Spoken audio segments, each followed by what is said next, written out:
kita dalam pembahasan selanjutnya. Baik, pada kesempatan ini kita akan membahas terkait dengan KPPS atau disingkat dengan kelompok penyelenggara pemungutan suara, di mana KPPS ini berada di bawah atau artinya berada di bawah dari KPPS di tingkat kelurahan. Baik, kita hari ini selanjutnya kita akan mengkaji terkait KPPS menurut Undang-Undang Nomor 07 Tahun 2017 tentang Pemilu. Pada paragraf 3 tentang KPPS, pasal 59 ayat 1, anggota KPPS sebanyak 7 orang berasal dari anggota masyarakat di sekitar TPS yang memenuhi syarat berdasarkan undang-undang ini. Jadi anggota KPPS berjumlah 7 orang.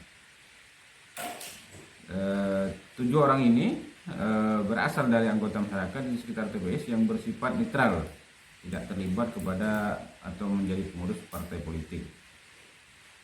Yang selanjutnya terkait anggota KPPS, seleksi penerimaan anggota KPPS dilaksanakan secara terbuka dengan memperhatikan kompetensi, kapasitas, integritas, dan kemandirian calon anggota KPPS.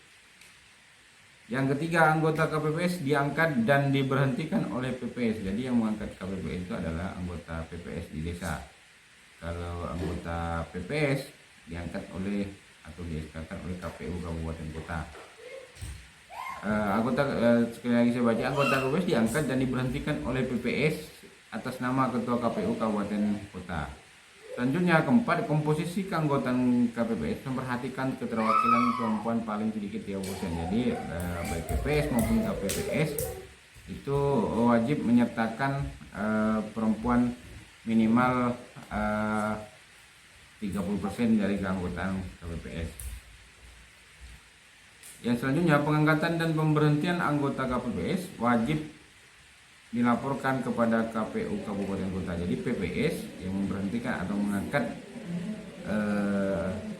anggota KPPS atau kelompok penyelenggara pemungutan suara di tingkat TPS itu wajib dilaporkan kepada KPU kabupaten kota. Yang keenam, susunan keanggotaan PPS terdiri atas seorang ketua merangkap anggota dan anggota. Jadi dari 3 orang PPS tadi, 1 merangkap ketua, 2 sebagai anggota dan anggota. Karena di tingkat PPS ada juga sekretariat yang bertugas sebagai berfungsi untuk menjalankan administrasi, pencatatan dan semuanya di tingkat desa. Di tingkat kecamatan PPK juga punya sekretariat. Dalam pasal 60 Undang-Undang Republik Indonesia Nomor 07 Tahun 2017 ini, KPPS ini bicara tugas KPPS. KPPS bertugas mengumumkan daftar pemilih tetap di TPS. Jadi dalam penyelenggaraan pemilu di TPS, DPT atau daftar pemilih tetap itu ditampilkan atau ditempel di situ sehingga orang bisa membaca dan melihatnya. Yang selanjutnya adalah menyerahkan daftar pemilih tetap kepada saksi peserta pemilu yang hadir dan pengawas TPS. Dalam hal peserta pemilu tidak memiliki saksi, daftar pemilih tetap diserahkan kepada peserta pemilu. Jadi nanti daftar pemilih tetap ketika mau melaksanakan pemungutan suara di TPS itu diserahkan oleh anggota KPPS kepada saksi-saksi baik itu dari partai politik maupun dari calon peserta pemilu. Selanjutnya, melaksanakan pemungutan dan perhitungan suara di TPS. Jadi proses pemungutan suara itu dilaksanakan oleh KPPS. Jadi kalau menurut sebuah para pakar bahwa KPPS ini adalah terdepan atau ujung tombak dari penyelenggaraan pemilu karena dia berada di TPS. Karena sukses dan berjalannya pemilu itu berada di TPS. Karena TPS lah yang akan mengerjakan atau melakukan proses pemungutan suara. Yang selanjutnya, membuat berita acara pemungutan suara dan perhitungan suara serta membuat sertifikat penghitungan suara dan wajib menyerahkan kepada saksi peserta pemilu, pengawas TPS dan PPK melalui PPS. Yang selanjutnya melaksanakan tugas lain yang diberikan oleh KPU pusat, maksud di sini KPU provinsi, KPU Kabupaten Kota dan PPK serta PPS sesuai dengan peraturan perundang-undangan.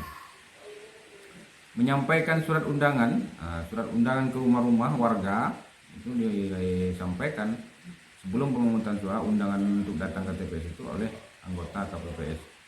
Menyampaikan surat undangan atau pemberitahuan kepada pemilih sesuai dengan DPT, daftar pemilih tetap, untuk menggunakan hak pilihnya di TPS, dan melaksanakan tugas lain yang diberikan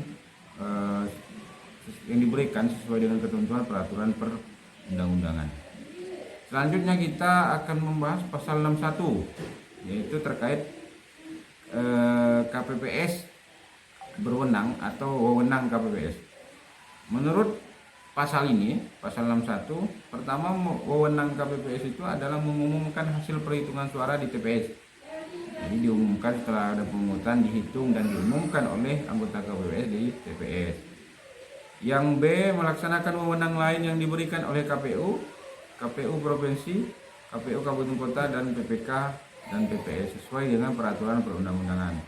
Yang selanjutnya adalah melaksanakan wewenang lain sesuai dengan ketentuan peraturan perundang-undangan. Yang selanjutnya pasal 62, kita akan berbicara atau kita akan mengkaji terkait kewajiban KPPS. Jadi KPPS selain punya wewenang dan punya tugas, juga punya kewajiban. Kewajiban PPS pertama adalah menempel daftar pemilih tetap di TPS, yang saya sebutkan tadi kewajibannya. Menindaklanjuti dengan segala temuan dan laporan yang disampaikan oleh saksi, pengawas TPS, Panwaslu kelurahan atau desa, peserta pemilu, dan masyarakat pada hari pemungutan suara. Yang selanjutnya, menjaga dan mengamankan keutuhan kotak suara setelah perhitungan suara dan setelah kotak suara disegel. Yang D, menyerahkan hasil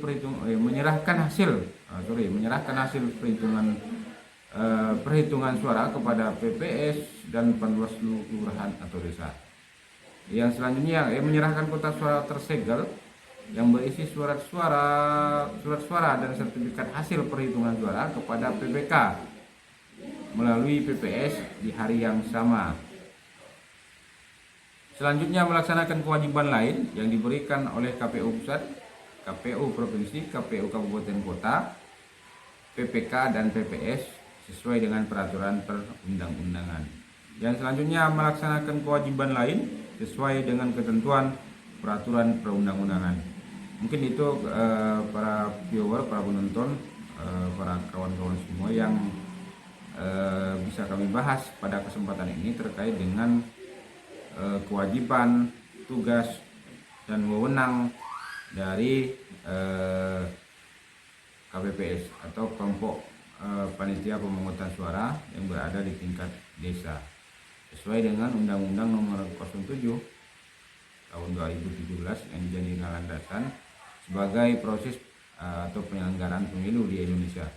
Mudah-mudahan video ini bisa memberikan informasi dan ilmu pengetahuan bagi kita semua, hingga para pelaku di tingkat desa sebagai anggota KPPS maupun sebagai para penggiat, para aktivis pemilu Indonesia bisa